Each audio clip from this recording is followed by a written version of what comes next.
आत्मनिक्षेप माने, निक्षेप माने डालना होता है, अपने आप को भगवान के चरणों में न्यौछावर कर देना, अचेतन पदार्थ के समान भगवान का हो जाना। भगवान जैसे उपभोग करें, जैसे उपयोग करें। आत्मनिक्षेप ये पांचवा अंग है। अच्छा, जब सब कुछ आपने भगवान को ही समर्पित कर दिया तो आपका अपना क्या रहा? बोलो, कुछ नहीं रहा। जितने अंश में शरीर संसार से संबद्ध किसी व्यक्ति वस्तु पदार्थ को आप अपना कहेंगे, उतने अंश में आप भगवान से विमुख हो जाएंगे। इसलिए यदि आप उसे अपना मानते हैं तो आपने भगवान की शरणागति स्वीकार नहीं की, समर्पण नहीं किया। भगवान का स्वीकार कर लिया तो ठीक है, तो शरणागति हो गई। तब आप लोग कहें व्यवहार कैसे चलेगा? व्यवहार में खूब बोलो कि हमारा घर, हमारी घरवाली, हमारे बच्चे, बोलो, मना नहीं है। भीतर से मत बोलो, भीतर से पक्का करो कि जब हमारा तन मन प्राण सर्वस्व भगवान का है तो अब हमारा अपना कहलाने के लायक कुछ भी नहीं है, ये सब कुछ श्री ठाकुर जी का है।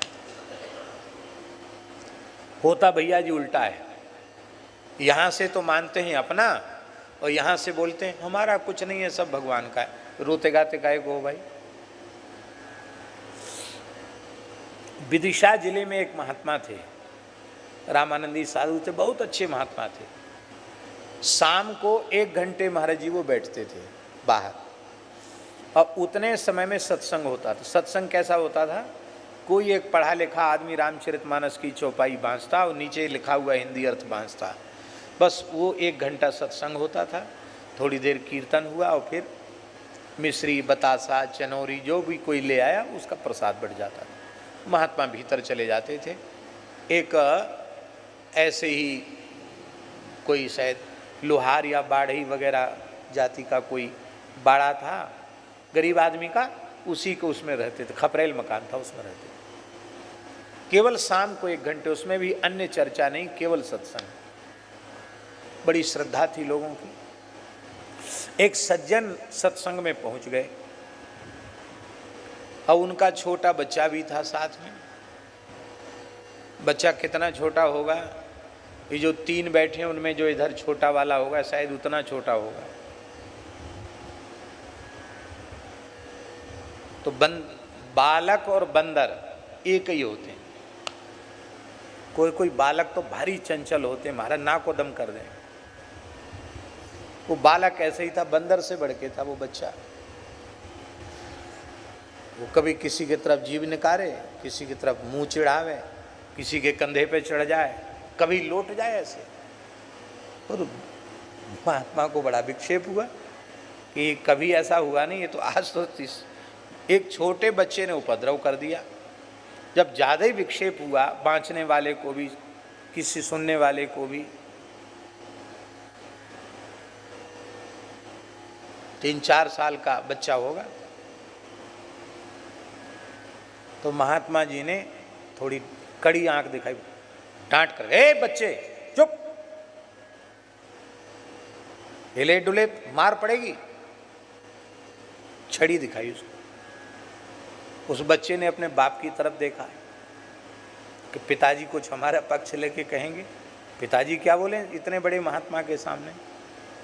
पिताजी ने कहा शांत बैठ जाओ। अब बच्चा चुप हो गया, उसने सोचा अब कुछ नहीं चलेगी, चुप बैठ गया। समय पूरा हुआ सत्संग का, प्रणाम करके लोग जाने लगे। वो बच्चा जैसे ही उठा, वो महात्मा ने दौड़ ऐसे झपट के उसका हाथ पकड़ लिया। बच्चे का हाथ पकड़ लिया तो अब तक तो बच्चा अपने मन में थोड़ा धैर्य रखे था। जैसे ही बाबा जी ने हाथ पकड़ा, बड़ी जोर से चिल्लाया, रोया।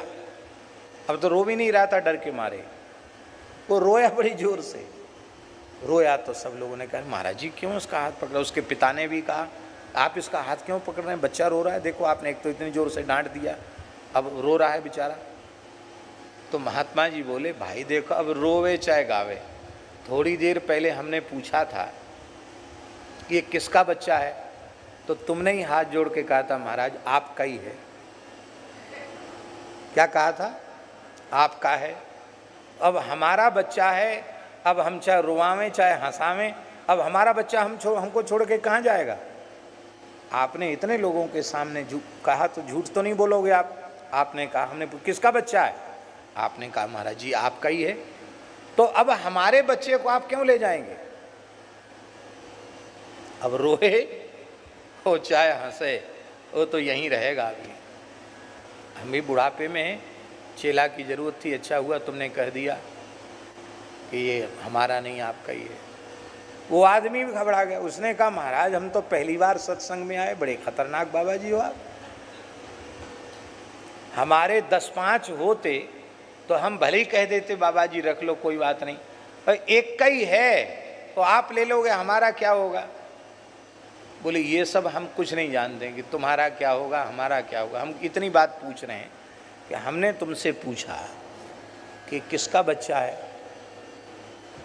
तो तुमने ही हाथ जोड़ के कहा महाराज जी आपका है। कहा तो हमारा है तो तुम कहाँ ले जाओगे? तो उस व्यक्ति ने कहा महाराज जी ऐसे ही कहा जाता है कि गुरु जी का है, संतों का है, भगवान का है। बोले ऐसा मत कहो, यही तो भूल है। व्यवहार में कोई तुमसे पूछता है तो कहो हमारा घर है, हमारे बहन है, हमारा पत्नी है, हमारा पुत्र है कहो, पर भीतर से स्वीकार मत करो। भीतर से तो तुमने पक्का कर रखा है कि न भगवान का है, न गुरु जी का, न संतों का, हमारा है। और वाणी से खाली झूठ बोलते हो कि हमारा है। तो ये झूठा व्यवहार भगवान को पसंद नहीं है, सच्चा व्यवहार भगवान को प्रिय है। ले जाओ भैया ले जाओ, हम क्या करेंगे? आफत रख के ले जाओ, अपने आपन तेज समारोह आप ले जाओ।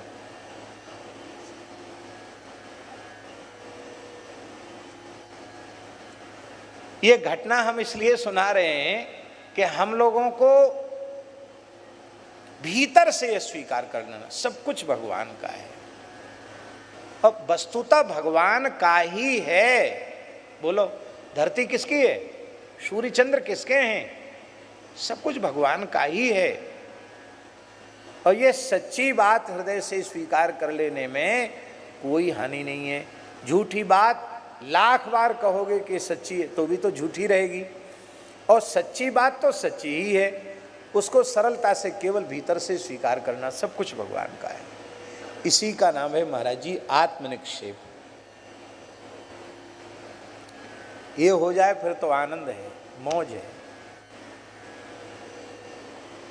फिर संसार की विपरीत से विपरीत घटना भी हमारे चित्त को प्रभावित नहीं कर सकेगी, क्योंकि सब भगवान का है। अंतिम अंग क्या है? कार्पण्यम। आचार्य